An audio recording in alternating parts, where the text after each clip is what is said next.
Now let's relate this to today's church, because in today's church we see a very similar thing. We read, for example, in the Great Controversy 474 paragraph 2, notwithstanding these inspired declarations, how many professed Christians are enfeebling their powers in the pursuit of gain or the worship of fashion? How many are debasing their godlike manhood by gluttony, by wine drinking, by forbidden pleasure? And the church, instead of rebuking, too often encourages the evil by appealing to appetite, to desire for gain, or love of pleasure, to to replenish their treasury with the love for Christ is too feeble to supply. Which love for Christ is too feeble to supply.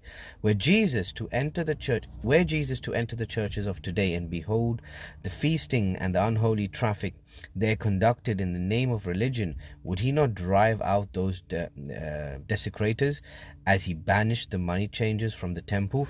Brothers and sisters, that's one very important thing over here.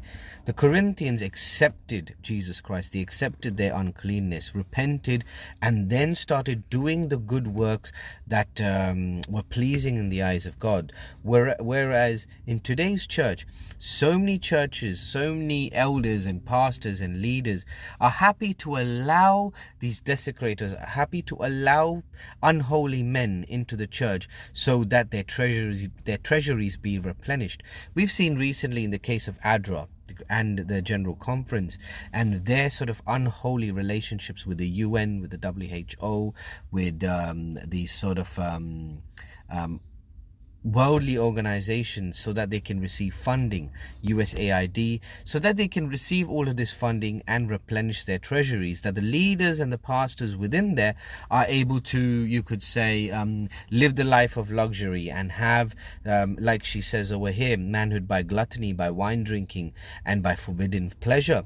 The love of pleasure, the love of gain, the love of gain, the desire to gain, the desire to get love of man. So the churches and the leaders and all the other sort of, higher echelons and hierarchy allow this sort of debased value of love that they supposedly claim to have for Jesus Christ, so that they may have the praise of men, and they may have sort of the riches and the wealth in order to satisfy their greed and their gluttony. And so, in today's church, I think a lot of the churches and a lot of the members and leaders can learn a lot from the Corinthians on how they changed, because they realized the importance of Jesus Christ in their life. They realized the importance of adhering to a character that is Christ-like.